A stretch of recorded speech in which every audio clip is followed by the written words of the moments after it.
Hello, everyone, and welcome to Disruptive Conversations. I'm Dr. Rita Riger, and we're going to have a great show for you today. We're telling everyone that we are with the Chief Bubble Officer. Have never had a Chief Bubble Officer before, and we're waiting for Rita. There she is. She's coming on, and here's her request. We're going to be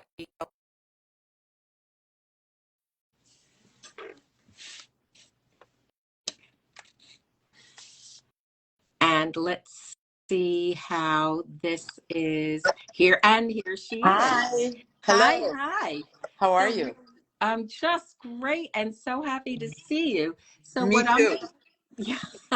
And so what I'm going to be doing is I am going to be introducing the show, myself introducing you, and then you and I, we're going to get rolling. So it's Thursday, it's noon. Welcome everyone to Disruptive Conversations with thought leaders, entrepreneurs, influencers, educators, authors, businesswomen, in which we deep dive into the experiences these women have needed to navigate and conquer in order to have achieved the personal and professional success they have at this moment in time. I'm Dr. Rita Riger, clinical psychologist, and I'm an expert in change. I help individuals, teams, companies make change, and positive change can happen at any point. You haven't missed it. It's never too late. But you can't create positive change without disruption. You need to disrupt a thought, a feeling, a belief, a behavior in order to create your 10.0 life. And that's what this series of conversations is all about. And today, conversation is going to be with the one and only, I have never had a Chief Bubble Officer before. And so today we have a Chief Bubble Officer, Rita Jammet, who grew up in Switzerland, married Andre Jammet. I need to use my French accent a little bit. Why not? Perfect. Thanks so much. His family owned the Bristol Hotel, the world famous palace in Paris, and they came to New York, gave up Paris, came to New York, and created the extraordinary La Caravelle, which was called the French Legend and a Paris and Manhattan experience to food enthusiasts and the A-list of American society. And the A-list of American society is basically anyone who walked through those doors and had the opportunity to experience the tremendous hospitality, graciousness, commitment to experience, and just the whole world of what a dinner, what a meal could be like with Rita and her husband at the helm.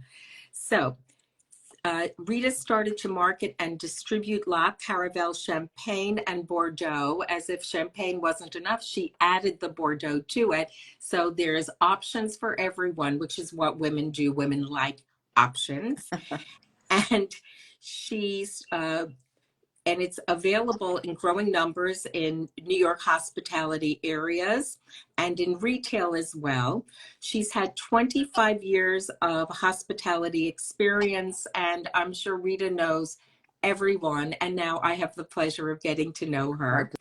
And she formed Bouquet Ventures Hospitality Consulting, and she has been consulting to the Japanese government, restaurants, real estate, hotel groups, and she also gives back to her community in the form of the Days of Taste, Spoons Across America, and a wonderful program teaching young students about food in connection with the AIWF and the James Beard Foundation. What an introduction to wonderful food that is. And in addition, she is part of Les Dames d'Escoffier, and she's also a member of the restaurant committee of New York City and Company. So Rita, I think I got through your bio, and what a what a breadth and depth of experience that you have. Could you let us know if there's something that I missed in your bio that you do want to let us know Um, about? I wanted to add that I grew up in Lebanon. My family is originally from Iraq, and I grew up in Lebanon, which marked me a lot until the age of 12. Then went on to Switzerland and France and the US. So that's an important point for me because of the hospitality aspect and the Middle East hospitality. The other thing is in 2019, I was very fortunate to be recognized by the French government. I received the Order of the Agricultural Merit from the French government for apparently my contributions to the French agriculture via the Champagne, the Bordeaux, and hospitality in general. So this is a big thing for me. Very grateful. Well, you certainly have put in the thoughtfulness, the effort, and I think also as a woman bringing that feel sense that can just be very, very different from from a woman's perspective and experience. Definitely, it's Yeah. complementary, with my work with Andre, my husband, for sure. Fantastic. So, my first question to you, because clearly you're a disruptor. So, Rita, because so here we've got Rita and Risa. How perfect That's is that? it. I've never been called a disruptor before, so Oh, I'll add that to my. let Thank you. today be the day. I'm going to see what I can what I can bring Mm. to you. I'm not with Les Coffier, but we'll figure something out. So the Disruptor Award. So Rita, what is it that you needed to disrupt inside of yourself in order to be able to have achieved your personal and professional success up to this point? It goes all the way back to my childhood and my father, my parents, who are from the Middle East, as I indicated before. And my father encouraged me to get a college degree, a university degree, because he said, no matter what happens, I want you to be able to have your own life, control of your life, and be able to be on your own. So that was, quite forward thinking from a Middle Eastern man of that generation. So that gave me confidence to really pursue my path. Fast forward when I met Andre, whose family, as you mentioned earlier, his father founded the Bristol Hotel in Paris. Right after we got married, the hotel was sold, so we came to the U.S., to New York, and I fell in love with with America and New York the minute I set a foot here. I hadn't seen anything yet, but I had my gut feeling saying this is it. And when we got involved with La Caravelle, we bought the first half of the restaurant in 1984, and then the rest in '88. So it was important to bring that knowledge, that sense of hospitality from the Middle East. I mean, La Caravelle was a big player on the restaurant scene, Yes. and I never had restaurant house experience prior to that, but I'm more into marketing, branding, and about the hospitality in general. So it was wonderful to work along with Andre. And our first, what it's a common disruption. I have to give him credit for that. La Carva was a part of the traditional French restaurants classics from the 1960s. And we brought in a Japanese chef, first an American chef. Let me backtrack. First, an American chef, Michael Romano, which was a shock for the community because French restaurants had French chefs. So that was a big first disruption. Michael was wonderful to work with. He had the toughest job of all to bring, an institution from the 20th, the 60s into the modern times in the 80s. That was a big jump in the culinary field. Second big step was bringing in Tadashi Ono, a Japanese chef, which was even more of a shock to the public. But it was all so qualitative, and it really, really worked to mesh these two cuisines and cultures together, which is something that is a very big part of my life to integrate cultures together. I'm a universalist. I believe in, universal values. And for me to have those two very different cultures in America to boot, it was a wonderful project. It wasn't easy, I have to say, to coordinate those cultures between, we had our French staff and then our American guests who were not understanding at first. What is this? What are you? Are you French? What kind of restaurant are you? But Tadashi had been trained in the French classical cuisine, so that was, the big reason. And he was so wonderful to work with. He brought, elements of his culture added to his background, and it really worked beautifully. Really worked beautifully. I remember the first time the menu came out. I was very, I grew up in Switzerland, so it's very, everything has to be precise and accurate and etc. So a lot of Japanese words on the menu. And our guests were like, "What is this? Where are we?"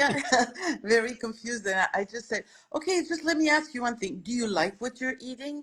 And they said, "It's fantastic. We love it." I said, "Okay, say no more."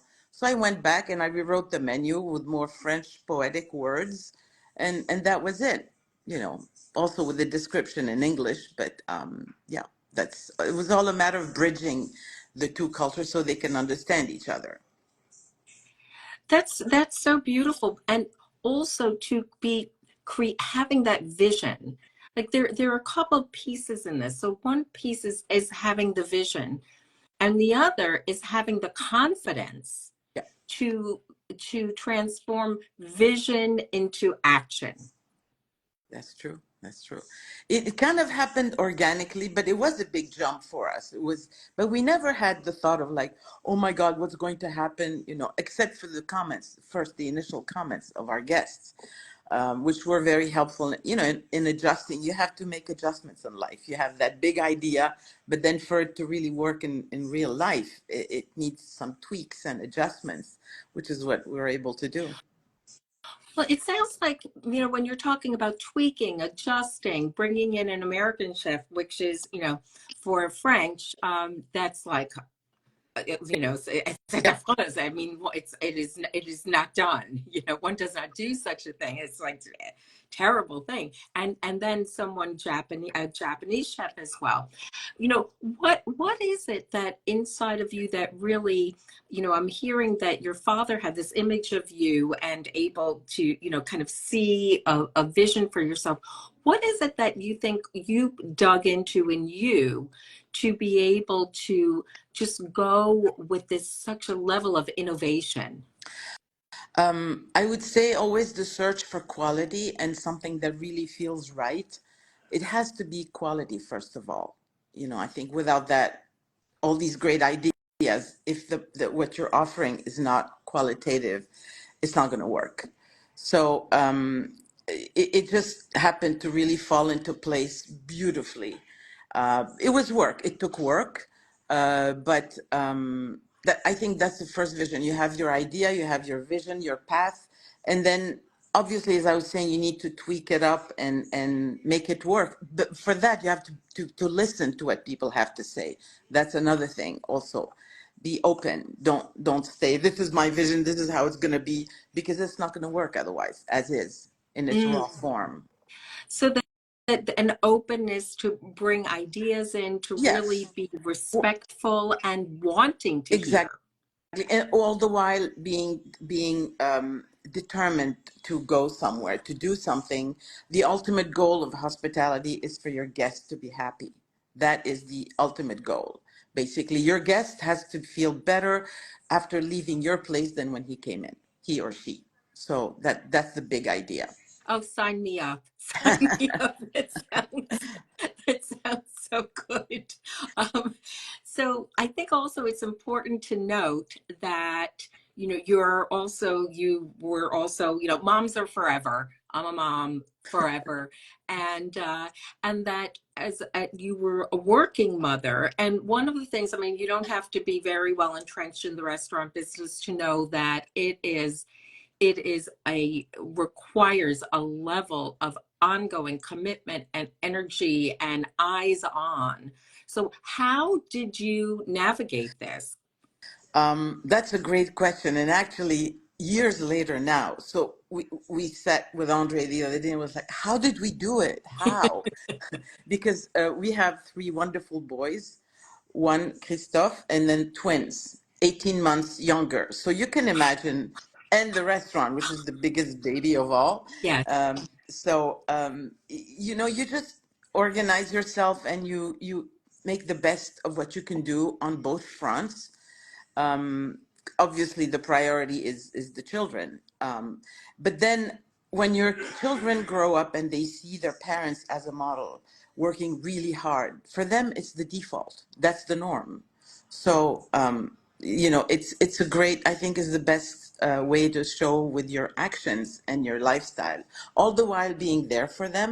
But when they work so hard, parents work very hard, the kids see that as that's how it is. That's we grow up with this. That's the norm. So it influences them for later as well. Our three sons are very successful, and we're so proud of it. But as I say, first and foremost, they have a big heart, which is the most important part for me. Our oldest son is a digital strategist, and he works with big companies. He's very creative, but all the while being on the internet. He's a technical and also artistic and creative. And then our twin sons, Nicolas, went on to co-found Sweet Green, the salad Oh, chain. wow. Yes, with the two classmates from Georgetown, and That yeah, worked out. it did.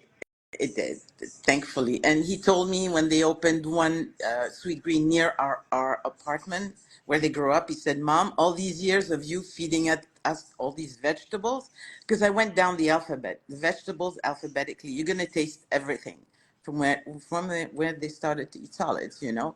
So don't say, I don't know this vegetable. Ooh, I don't know. Just taste everything.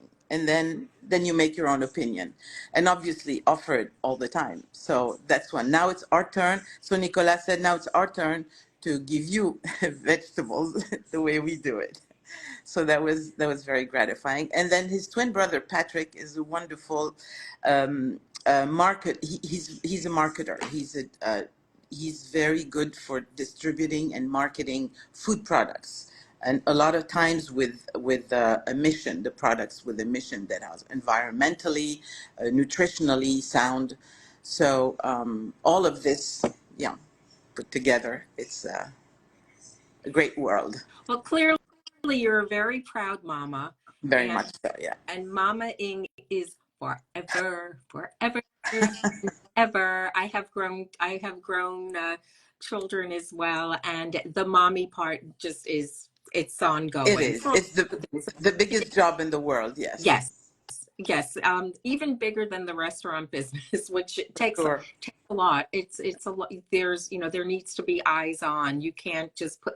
It doesn't work on automatic pilot. absolutely. Oh Yeah, no, that's a lot.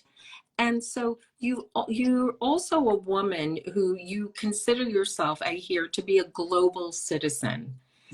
And what what do you think helped you to embrace, because you walk into what I'm getting from you is, your family's from Lebanon, you're growing up in Switzerland, somehow you get to Paris, and then here you are in New York, and that what I'm hearing from you is this openness of embracing every culture and life that you go into.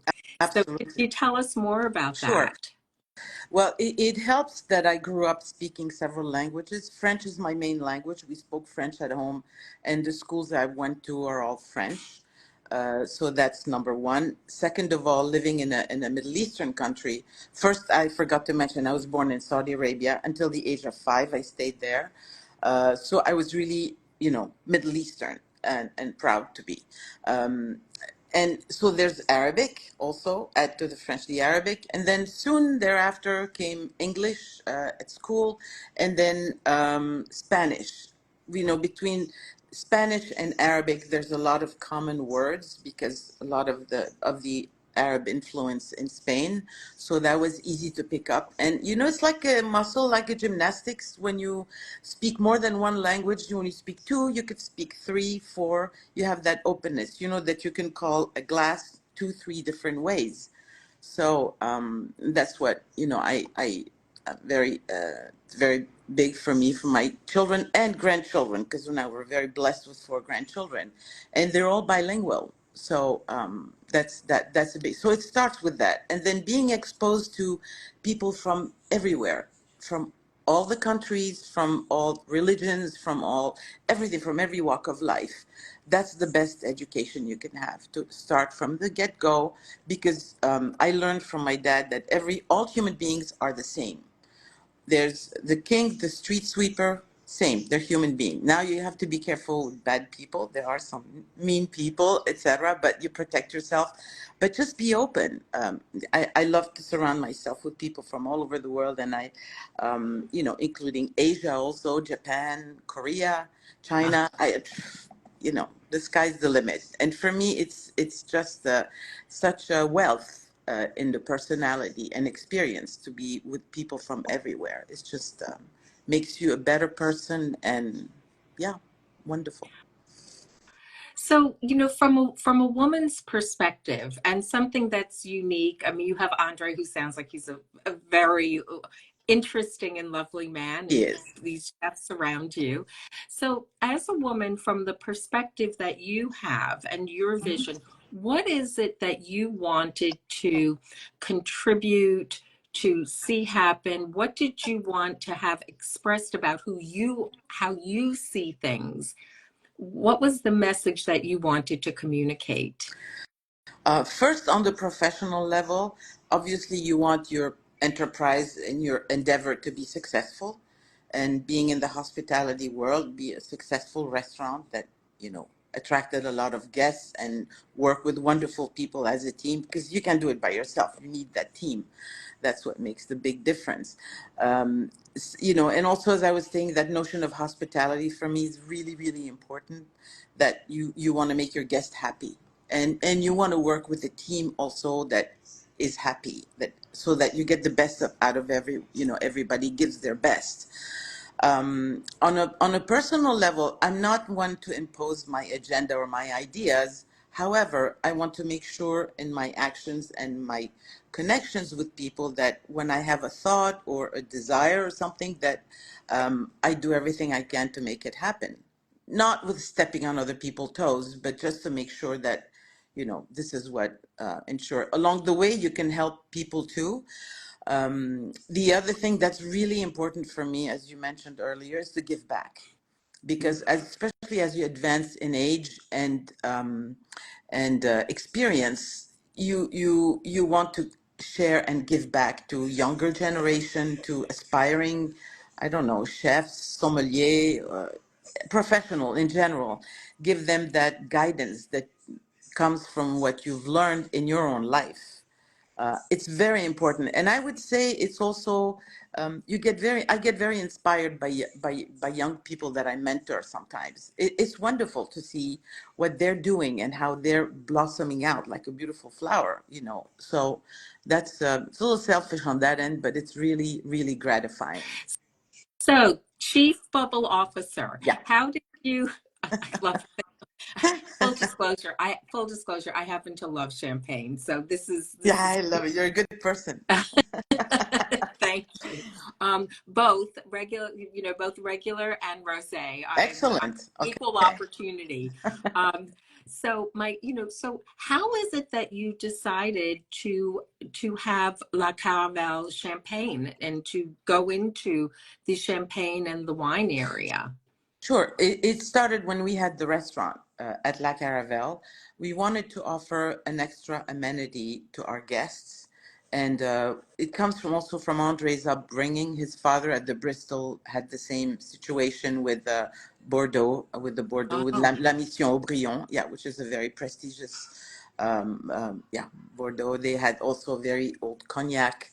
So Andre had that impetus to do this, and I happily followed suit, because champagne is just magic.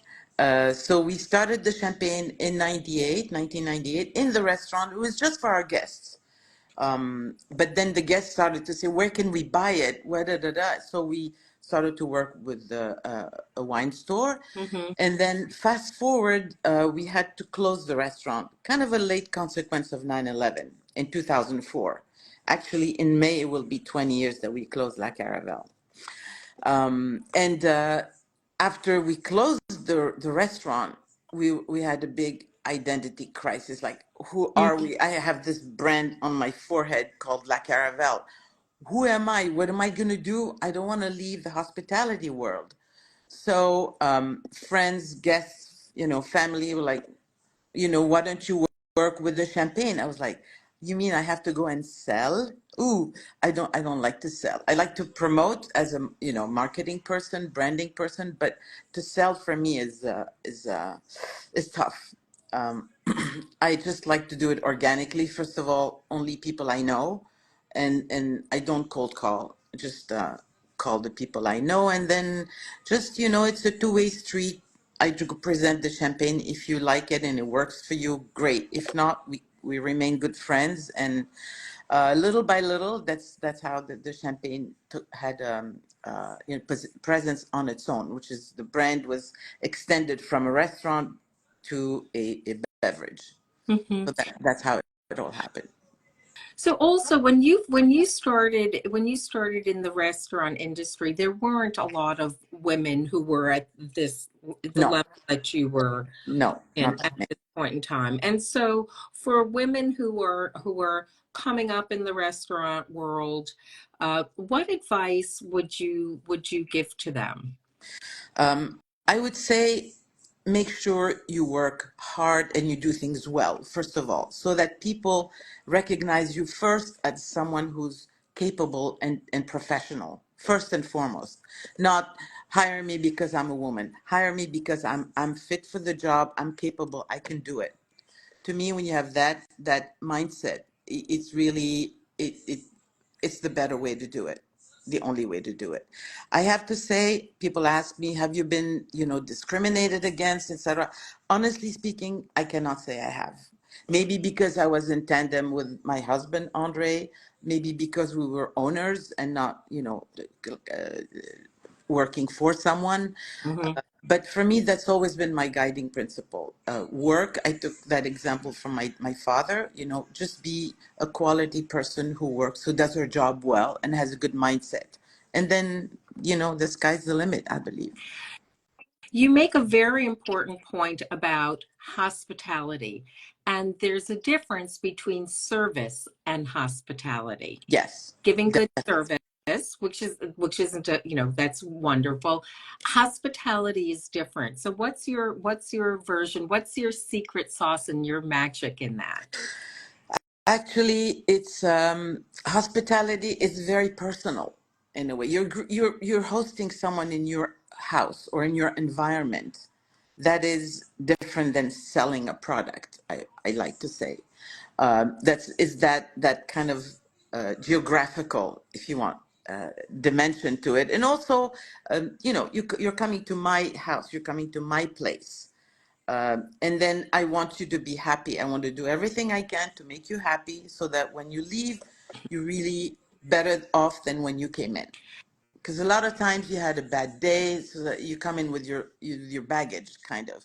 We want to make sure as hospitalians to make sure that this baggage gets stashed away, and you just get pampered and have a good time, so you'll feel better. That's the difference. Obviously, it cannot happen without good service. Obviously, I mean, there's one person who literally wrote the book on that is Danny Meyer. Yes. Yes, Yeah. who's a great friend and a fantastic inspiration. So it's all together, it's all coming together when you have both together. Hospitality and service. So here we are, and I'm just going to give a shout out to our Yes, mutual friend and how we got connected, yes. uh, Pascal. Pascaline Lepeltier, Yay! yeah, who's at who's at Chambers. Pascaline, thank you so Thank you, very much. thank you, Pascaline. Yeah, Thank you, she's Pascaline. And so, what is your next disruption, Rita?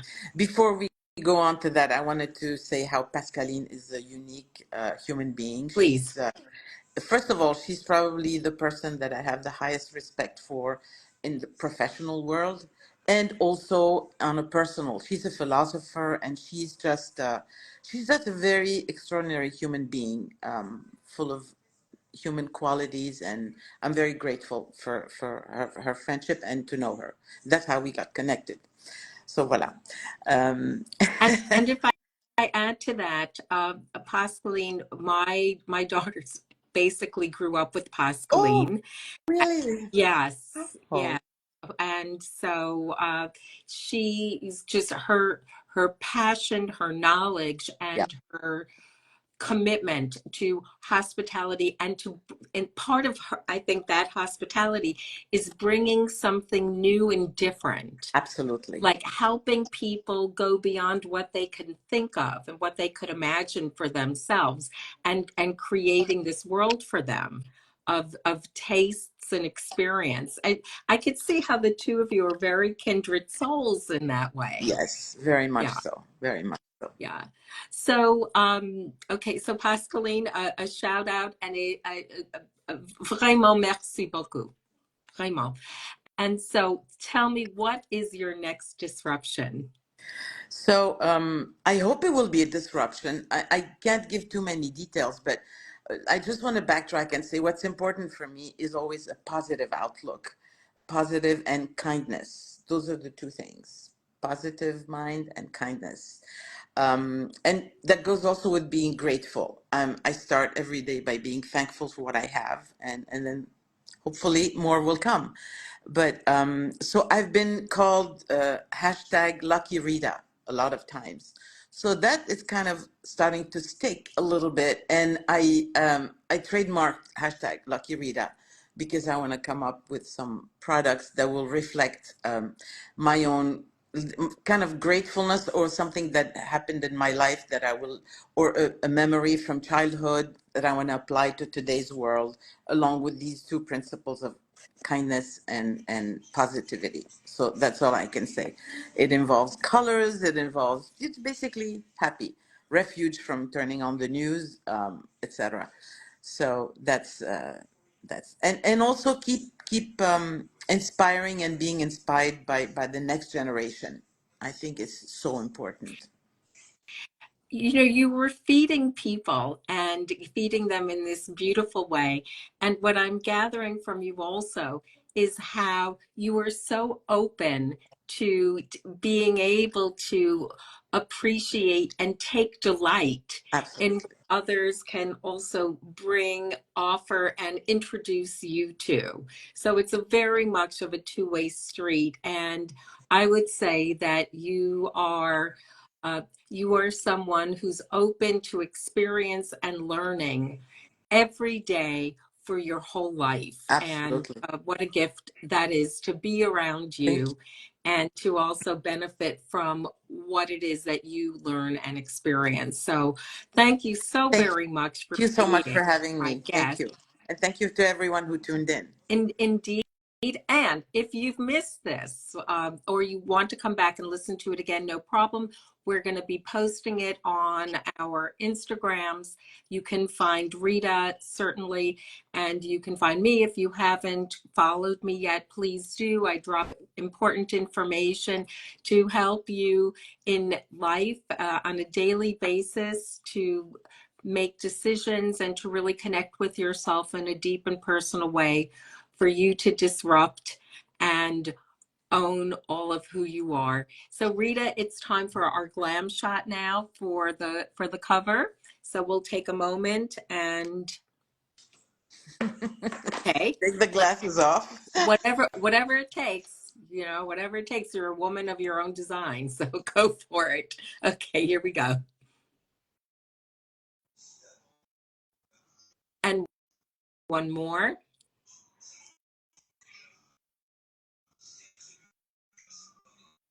Okay, so everyone who's joined us today, thanks so much for Thank you being so here. much.